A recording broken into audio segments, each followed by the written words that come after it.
Bom dia, irmãos.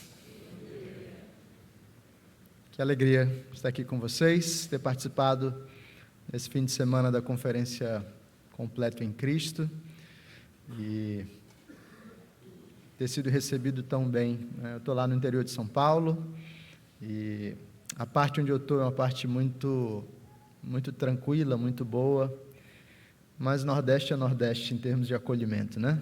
Não tem para ninguém. Eu quero convidar você a abrir a palavra do Senhor no Salmo de número 131.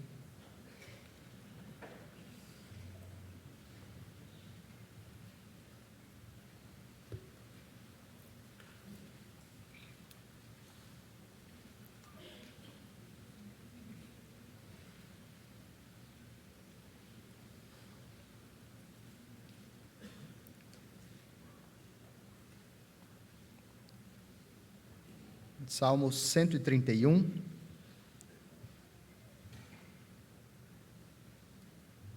E a palavra do Senhor nos diz assim: Senhor, não é soberbo o meu coração, nem altivo o meu olhar. Não ando à procura de grandes coisas, nem de coisas maravilhosas demais para mim. Pelo contrário, fiz calar e sossegar a minha alma. Como a criança desmamada se aquieta nos braços de sua mãe, como essa criança é a minha alma para comigo. Espera, ó Israel, no Senhor, desde agora e para sempre. Essa é a palavra de Deus. Vamos orar mais uma vez? Pai bendito, com a Tua palavra aberta diante de nós, queremos suplicar ao Senhor que abra os nossos corações, olhos, ouvidos, para que sejamos sensíveis à Tua voz e tenhamos corações prontos a acolher, amar e obedecer à Tua palavra. Fala conosco nessa manhã, pedimos, em nome de Jesus. Amém. Diz o ditado que uma imagem vale mais do que 1000 palavras. Em geral, eu não sou muito fã dessa expressão. Mas aqui e ali a gente consegue perceber algumas coisas. Talvez os mais antigos aqui lembrem da força da imagem de um piloto de corrida de Fórmula 1, um braço, uma mão no volante e a outra apontando para cima. Talvez outros, ainda antigos, lembrem da força da imagem de um jogador de futebol, após ter feito um gol, fazer o gesto de ninar um bebezinho. E se você é mais jovem, você não está entendendo nada do que eu estou falando, eu sinto muito.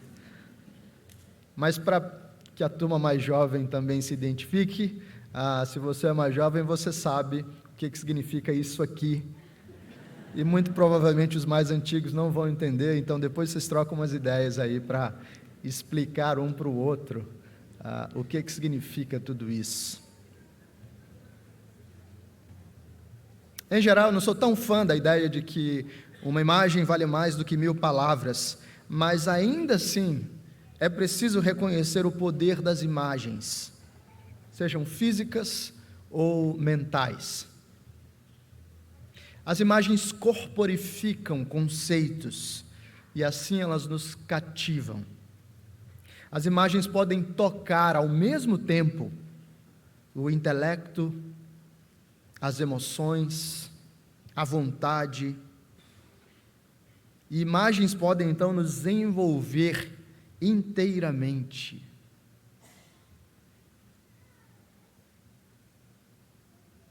Por vezes, tem um peso dizer que você precisa ser uma pessoa que cultiva lealdade, nobreza, coragem, mesmo sendo alguém frágil. Mas então apresente a alguém a imagem de Frodo, bolseiro, e de repente você terá todos esses conceitos corporificados, ilustrados, exemplificados com um tipo de vivacidade que às vezes a mera descrição não consegue atingir. Hoje nós vamos lidar com uma dessas imagens poderosas, uma dessas imagens que corporificam tanto conteúdo, tanta vida e tanto poder, que podem ser determinantes para a nossa caminhada e para o nosso coração. Essa imagem vem no contexto dos chamados cânticos de romagem, do qual faz parte o Salmo 131. E se você lembra o que são esses cânticos de peregrinação, basicamente eram orações e canções que o povo de Deus entoava enquanto seguia na peregrinação, normalmente caminhando da sua cidade até Jerusalém para adorar. E aí você precisa lembrar um pouquinho do contexto, né? Naquela época não haviam estradas asfaltadas, não havia maior segurança, fiscalização, polícia rodoviária federal ou qualquer coisa desse tipo. Viajar era algo extremamente perigoso, e especialmente quando caravanas inteiras de uma cidade saíam, deixando apenas mulheres e bebês. Havia riscos profundos que acompanhavam a própria trajetória da viagem, salteadores, ladrões e outros riscos, e também riscos da cidade que ficou para trás, com poucas pessoas, ser invadida por exércitos inimigos, ser tomada, saqueada, ou algo nesse sentido. Esses cânticos de peregrinação eram verdades em forma de orações, em forma de música, que o povo de Deus cantava para se lembrar que durante a sua peregrinação o Senhor estaria ao seu lado. E não é essa a nossa realidade também? Não somos nós também peregrinos, caminhando em direção à cidade celestial e experimentando os vários riscos dessa jornada?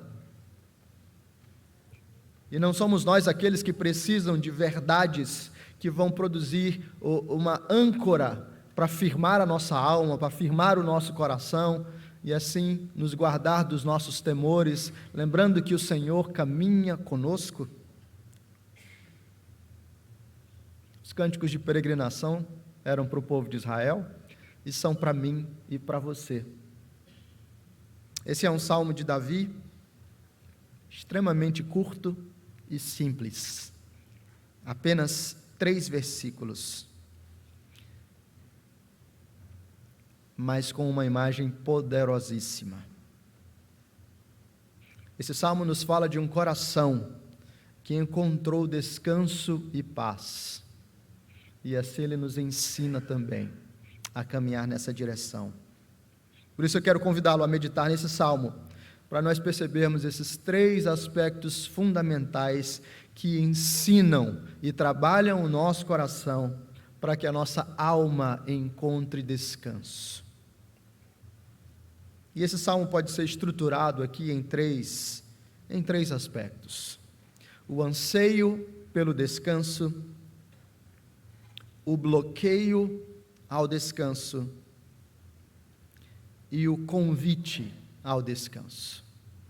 O anseio pelo descanso, o bloqueio ao descanso e o convite ao descanso.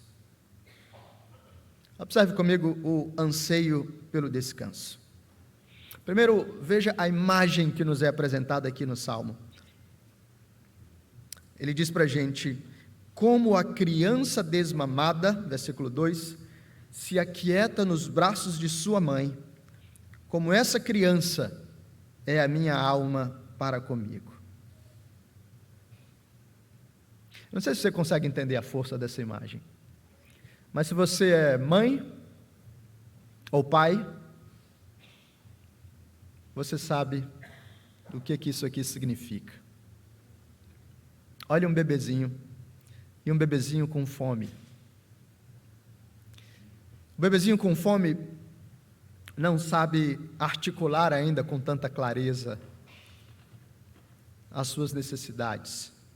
Ele ainda não domina a linguagem, pelo menos a linguagem como os adultos. Então ele tem que explorar a sua linguagem, a sua forma de comunicar que ele tem uma necessidade, e normalmente uma necessidade urgente. Então o bebezinho, no auge da sua fome, é a expressão máxima da inquietação e da agonia. Ele começa a chorar, e ele chora alto. Eu lembro da minha filha Lúcia, e eu pensava, gente, que garganta poderosa. Eu queria ter essa garganta para conseguir pregar por mais tempo e ter uma voz mais firme. Grita com toda a força.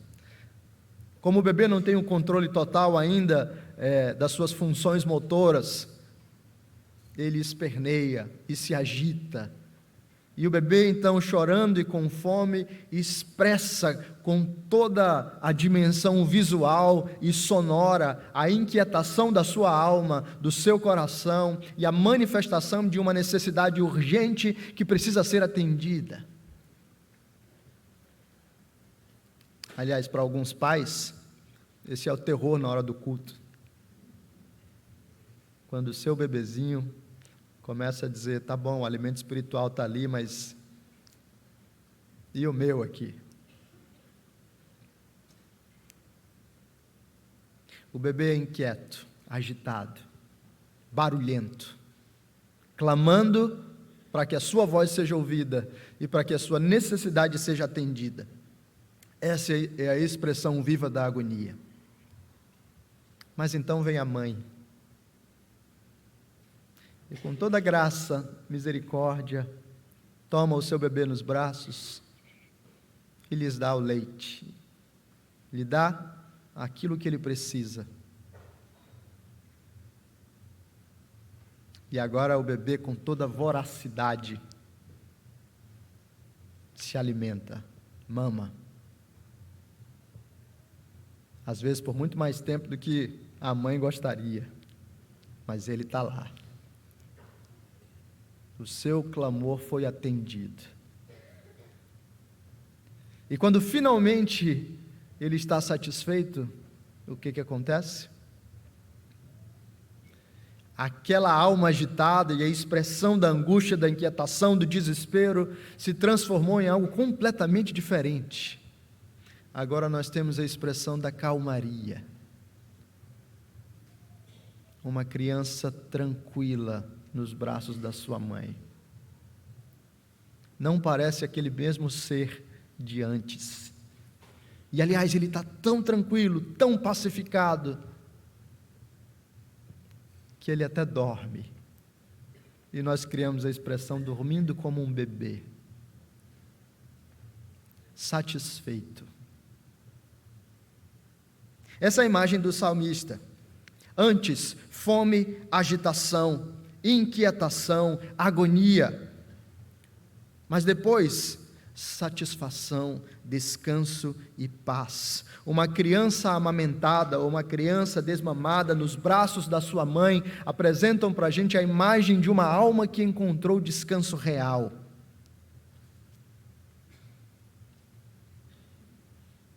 Isso fala sobre o nosso anseio, não é? O anseio pelo descanso. Veja o contexto geral do nosso país. Talvez nós possamos descrever a situação de um modo mais amplo como um país de vidas esgotadas. E não se trata aqui de mero cansaço físico, mas de um verdadeiro cansaço e esgotamento existencial. De acordo com o International Stress Management Association, o Brasil é o segundo país do mundo com mais casos de burnout, de esgotamento. 3 em cada 10 trabalhadores brasileiros experimentam isso. Nesse contexto, um estudo realizado por um portal de saúde, publicado em novembro de 2020, revelou que 78% dos profissionais de saúde tiveram sinais de síndrome de burnout no período da pandemia. 79% entre os médicos tiveram esgotamento, 74% entre os enfermeiros tiveram esgotamento, 64% entre os técnicos de enfermagem passaram por esgotamento. Segundo uma empresa de recursos humanos que atua em 60 países, que investigou 15 mil trabalhadores remotos entrevistados em meados de 2021, aliás, um parênteses aqui, né? Chegou a pandemia e nós achamos que, bom, agora home office vai trazer calma para a gente, vou ficar em casa, vai ser tranquilo. Bom, essa pesquisa nos diz, entre os trabalhadores de home office, 38% dizem ter sofrido esgotamento, 32% informaram que a saúde mental piorou significativamente por conta do trabalho à distância. Nesse contexto do trabalho, muitos foram os desafios. Agora as dificuldades de se acostumar com o trabalho, em meio à família, no ambiente doméstico, tudo isso agora se tornou bastante recorrente. E quando você percebe em termos de gerações, a coisa demonstra um problema ainda maior. Porque as estatísticas mostram diferentes frequências de burnout, de esgotamento nas várias gerações que trabalham em home office. Entre os baby boomers, aquela geração nascida entre 45 e 60, a taxa é de 27%. Entre a geração X, aqueles nascidos entre 1961 e 1982, a taxa é de 35%. Entre a geração Y, ou os millennials, nascidos entre 1983 e 1999, a taxa de pessoas experimentando esgotamento sobe para 42%. E quando chegamos à geração Z, nascidos entre 1995 e 2010, a taxa vai para 45%. Praticamente metade das pessoas das gerações mais jovens estão experimentando inquietação, angústia, esgotamento, cansaço. Segundo dados da OMS, o Brasil é o país com o maior número de pessoas que sofrem com ansiedade. São 18,6 milhões de brasileiros, quase 10% da população do nosso país.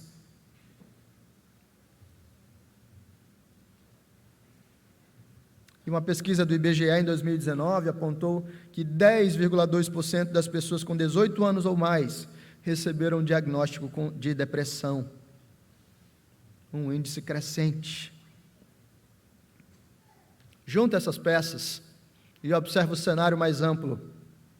O nosso contexto é o contexto de vidas esgotadas, pessoas que experimentam desânimo, cansaço, inquietação, vidas esgotadas, casamentos frustrados, solteiros ansiosos, ansiedade, desânimo, depressão, irritação, ira. Não somos nós, como crianças esfomeadas, sentindo as agulhadas da fome no nosso coração e assim nos debatendo em uma agitação interna intensa?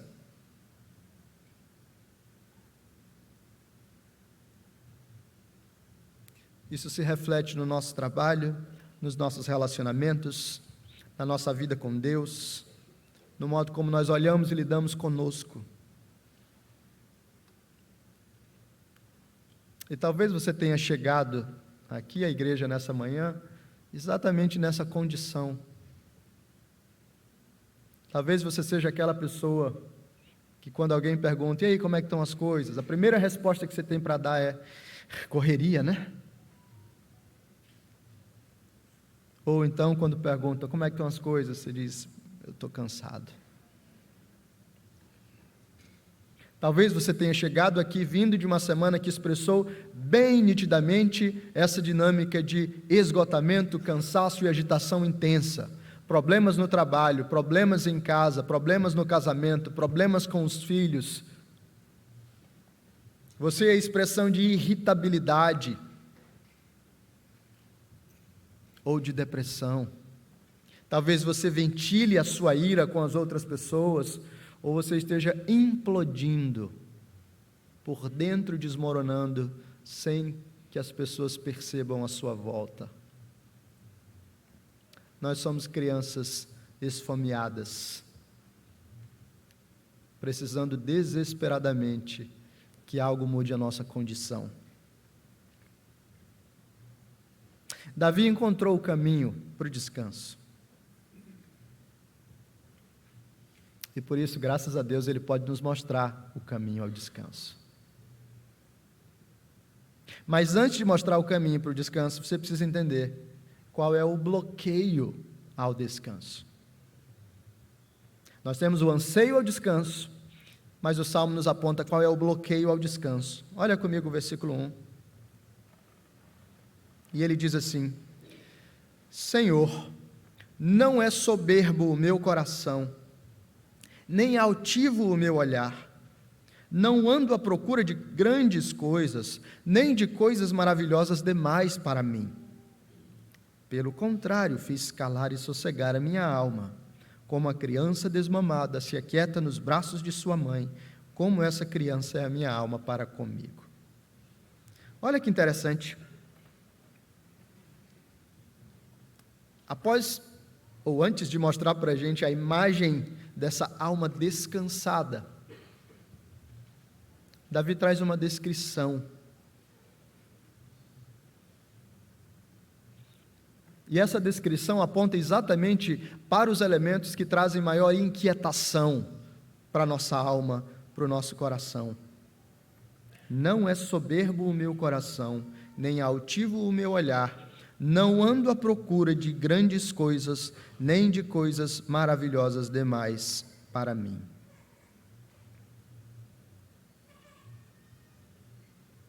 Quais são as causas? Ou quais são os impeditivos? Olha a ilustração ao vivo. Deus é bom. Pai, fique tranquilo. Chorinho de criança é música para a igreja. Quais são as causas? Quais são os impeditivos para a nossa alma encontrar descanso? O que é que nos impede de descansar? O que é que nos impede de experimentar paz, leveza? A gente começa a tentar encontrar as causas e começa a apontar para coisas externas. Você diz, eu estou irritado esses dias, mas sabe, é que a minha agenda está insuportável. A minha agenda é muito lotada. A minha vida é muito atribulada. A causa da minha inquietação, a causa da minha irritação, a causa da minha ansiedade, a causa da minha depressão, são as coisas que acontecem à minha volta. O meu chefe, o meu pai, o meu filho, o meu salário, o meu desemprego, o meu divórcio, a minha viuvez, a minha solteirice. E nós tentamos apontar para as coisas fora de nós, dizendo, isso aqui é o que me deixa esgotado, isso aqui é o que me faz inquieto, isso aqui é o que tem roubado a minha paz. Mas o salmista caminha numa direção diferente.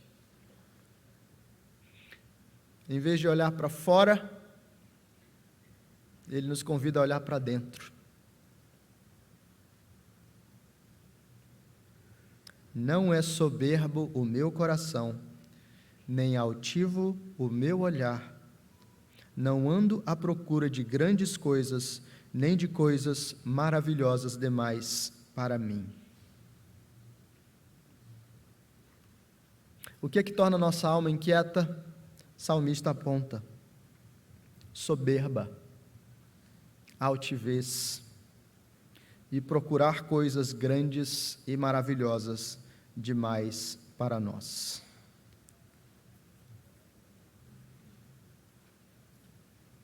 Você já parou para pensar sobre isso? Grande parte do nosso esgotamento, cansaço, ansiedade ou depressão tem a ver com o fato de que eu e você estamos procurando coisas que são grandes e maravilhosas demais para nós. E o que são essas coisas grandes e maravilhosas demais para nós? São aquelas coisas que estão fora do nosso poder de ação.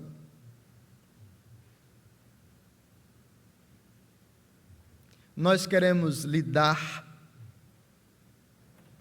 buscar e controlar as coisas que não competem a nós.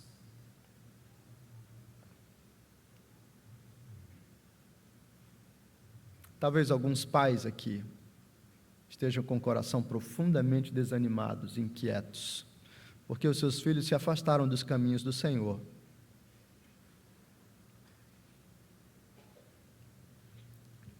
E é natural chorar, é natural sofrer, mas talvez vocês estejam sendo dominados pelo desânimo, pela ansiedade e pela inquietação. E quando você é dominado por isso, muito provavelmente, é que você está buscando algo que é grande e maravilhoso demais para você. Você queria ser o Espírito Santo. E você não é.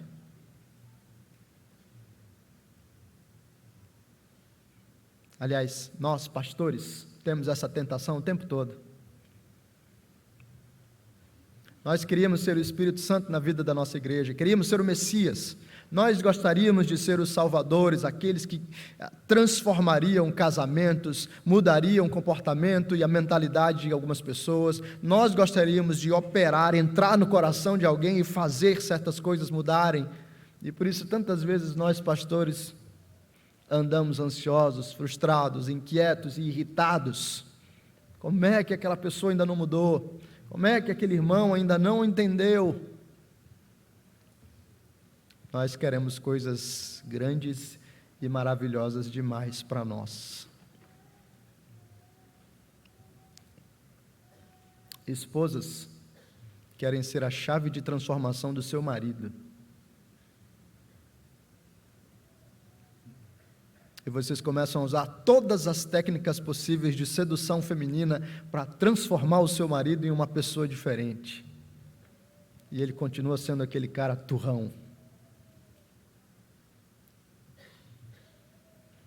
E veja, não é que você não deve contribuir para o amadurecimento do seu marido. Isso é bom e saudável. Auxiliadoras fazem isso. Mas se você acha que você conseguirá, ou que compete a você, ser o agente transformador do seu marido, você estará esgotada nos primeiros anos de casamento.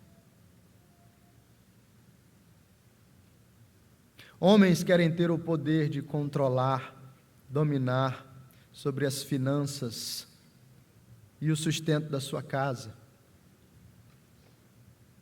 E veja, por um lado, você foi chamado para ser o provedor, é verdade. Mas quando você começa a pensar que depende exclusivamente de você, você está buscando coisas grandes demais, maravilhosas demais para você. Você será dominado pela ansiedade, pelo cansaço, pela irritação e pela frustração. Nós buscamos coisas grandes e maravilhosas demais, porque não aceitamos o nosso lugar, não aceitamos a nossa finitude, não aceitamos que nós somos criatura e não criador. Por que a nossa alma é como uma criança faminta e agitada? Porque nós não aceitamos ocupar o lugar que Deus nos deu. Nós queremos o lugar de Deus. Você quer ter o controle sobre o seu sucesso no Enem ou no vestibular? Você quer ter o controle sobre o sucesso dos seus relacionamentos? Você quer ter o controle sobre o seu sucesso profissional? Você quer ter o controle sobre cada detalhe da sua vida? E isso, segundo a descrição do salmista, é soberba e altivez. Isso faz crescer em nosso coração ingratidão, descontentamento, cobiça. E talvez nenhum de nós verbalize isso claramente, mas lá no fim nossa alma está inquieta, porque nós gostaríamos de sentar no trono de Deus. E nós estamos dizendo com o nosso descontentamento que o plano de Deus não é tão bom quanto o nosso.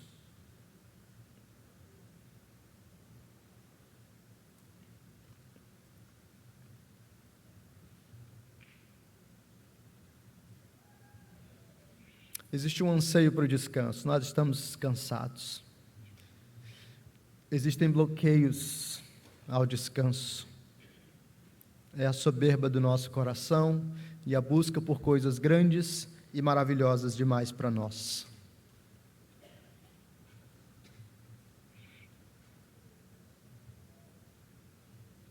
Eu tive a oportunidade de compartilhar nesses dias um desafio recente da minha família.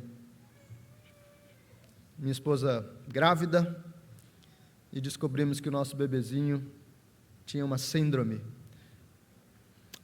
de Turner. E agora o que era antes uma gravidez feliz e tranquila se transformou na fonte de grande ansiedade e preocupação para nós. Acompanhando semana após semana, ultrassom após ultrassom, sem saber se o próximo ultrassom ainda traria um bebezinho com batimentos no coração. E em grande medida aqueles dias foram dias extenuantes, mas apenas porque nós gostaríamos de garantir a saúde e a vida da nossa bebezinha. Até o ponto que, diante de tanto cansaço, nós fomos levados à prostração, para reconhecer diante de Deus e dizer: é o Senhor que controla e não nós.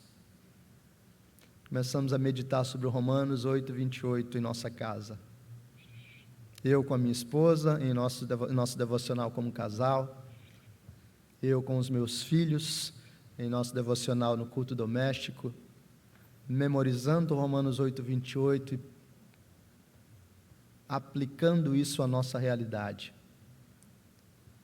Para nós entendermos que ultrassons nos dariam um vislumbre do que estava acontecendo, mas a gente não tinha nenhum controle sobre a situação da nossa filha. Ela estava nas mãos de Deus, e a decisão do Senhor era a melhor, porque todas as coisas cooperam para o bem daqueles que amam a Deus. O Senhor Deus decidiu levar a nossa bebê, Charlotte, mas Ele nos permitiu descansar no meio desse processo. Depois de tanto nos debater, Ele nos ensinou que se nós nos rendêssemos, seria tudo muito mais fácil, mais tranquilo, ainda que a dor viesse. É isso que Deus deseja para você também. E é por isso que o Salmo, após nos apresentar esse anseio pelo descanso e o bloqueio ao descanso, nos apresenta um convite ao descanso. Observe comigo o versículo 3. Espera, ó Israel, no Senhor, desde agora e para sempre.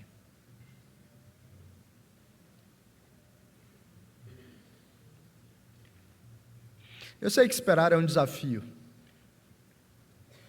especialmente se você for um marido e entrar com a sua esposa na Renner ou em alguma outra loja parecida.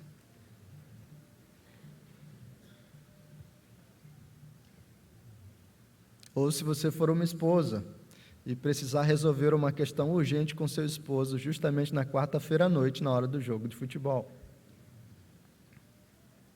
Esperar é incômodo, é desafiador.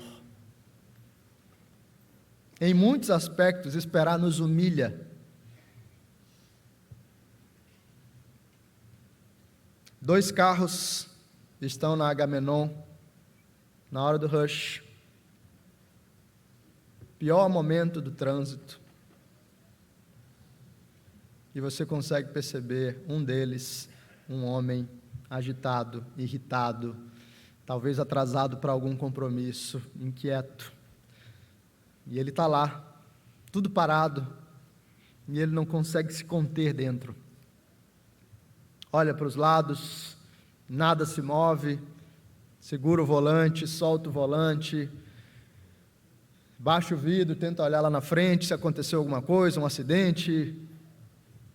A certa altura ele está esmurrando o carro, buzinando com força, talvez esbravejando e falando coisas inadequadas. Ele é só uma criança inquieta. A realidade é que ele não tem nenhum controle sobre o trânsito. Ele continua parado ali. Toda a expressão de ira e inquietação e descontentamento não resolverão em nada a sua situação, ele continuará parado. Ele é forçado a esperar, mas ele se recusa a esperar.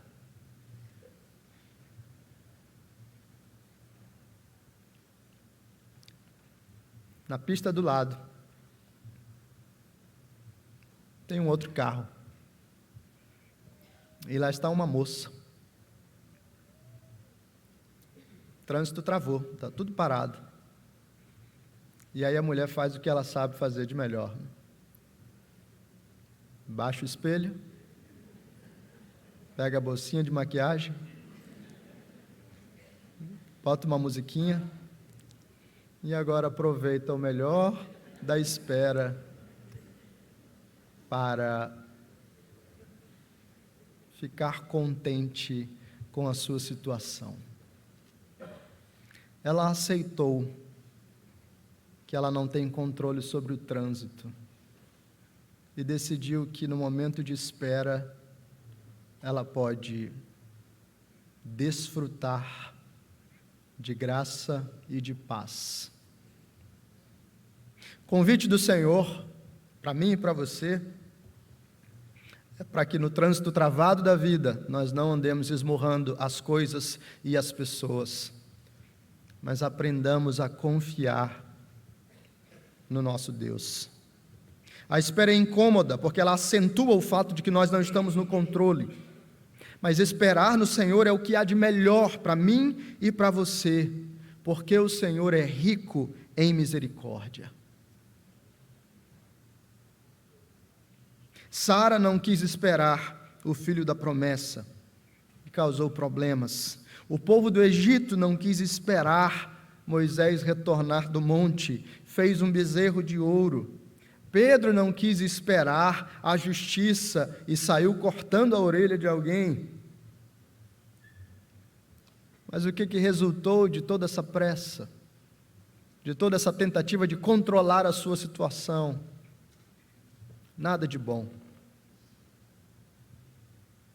Eu e você seremos tentados a não esperar, mas o convite do Senhor continua: espera, Israel, no Senhor. Quando nós aprendemos a esperar, a nossa alma encontra descanso. Portanto, irmãos, esse texto nos fala sobre os mais variados aspectos da nossa vida. Talvez adolescentes aqui andem inquietos, porque desejam coisas grandes demais, querem controlar qual universidade que vão entrar e como será o futuro de sua vida. confiem sua vida ao Senhor. Cumpram as suas responsabilidades, mas confiem o seu futuro ao Senhor. Jovens, talvez você tenha uma pressão de ter uma vida resolvida agora. Afinal de contas, o Neymar, tão novo, já é bilionário, né? Você não precisa ter sua vida toda resolvida agora. E você não terá controle sobre cada aspecto da sua vida. Apenas caminhe com fidelidade e espere no Senhor. Solteiros, talvez vocês vivam sob a pressão de ter que casar para ser felizes. Lembre-se do que nós ouvimos esse fim de semana. Ou esperem as palestras serem liberadas no YouTube. Vocês não têm controle sobre isso. Entendam que a felicidade está em caminhar com o Senhor. Casados, talvez vocês vivam a expectativa de transformar o outro. Lembrem-se que vocês não são o Espírito Santo. Aceitem a sua condição para caminhar em paz. Pais, talvez vocês vivam buscando a criação de filhos perfeita, tentando garantir que os seus filhos se tornem pessoas de sucesso, tentando garantir a segurança perfeita dos seus filhos. Não coloquem esse fardo sobre os seus ombros. Aceitem a sua finitude, cumpram as suas responsabilidades e esperem no Senhor. Não basta apenas saber o que o salmista atingiu ou o que ele fez. Isso colocaria um peso insuportável sobre o nosso coração, sobre os nossos ombros, e talvez isso nos deixasse ainda mais agitados e esfomeados. É importante saber que existe alimento e existe satisfação para corações agitados, porque Cristo garantiu o descanso e Cristo nos oferece a sua paz. Como é que você pode fazer a sua alma calar e sossegar? Olhando para Cristo, lembrando de Cristo e confiando no Evangelho. Por isso, se você é cristão, ouça o chamado do Evangelho e espere no Senhor. Espere no Senhor. Ele é bom, Ele conhece as suas dores, mas Ele conhece também o seu coração soberbo. Humilhe-se na presença de Deus e desfrute do contentamento verdadeiro que vai fazer a sua alma sossegar. Mas se você não é cristão e nos visita aqui nessa manhã, entenda, não há descanso para você enquanto você não estiver em Cristo. A sua alma grita agitada, e ela continuará gritando, ainda que você utilize os mais diversos recursos, ainda que você pratique yoga, meditação, use PNL, ou recite palavras de encorajamento a si mesmo todos os dias, a sua alma continuará como um bebê faminto e agitado, até que você esteja em Cristo Jesus. O Peregrino, a história contada por John Bunyan, nos fala de cristão que carregava um fardo insuportável sobre as suas costas e queria se livrar dele. E na sua peregrinação apareceu um homem chamado Sábio Segundo o Mundo. Sábio Segundo o Mundo aconselhou esse homem a se livrar daquele peso, procurando a cidade da moralidade e conversando com um senhor chamado legalidade. Esse seria o atalho para se livrar do fardo. Por meio da lei, se tornar uma boa pessoa, fazer as coisas certas, talvez assim esse peso sumiria dos seus ombros, mas era um atalho mentiroso. Não há descanso fora do Evangelho e fora de Cristo. Não basta ser uma boa pessoa, eu preciso crer em Jesus. O cristão tentou pegar o caminho, mas se sentiu ainda pior, oprimido e amedrontado ao tentar subir o Monte Sinai. E cristão entendeu, é no Monte Sião que descansamos. Somente Cristo cumpriu a lei perfeita. Por isso, abra mão das suas tentativas de salvação pessoal. Abra mão das suas técnicas e métodos para se fazer uma pessoa melhor. Abra mão da sua busca por redenção nos seus termos. Arrependa-se dos seus pecados e creia em Cristo Jesus. E então a alma agitada poderá se tornar uma alma descansada para a glória de Deus.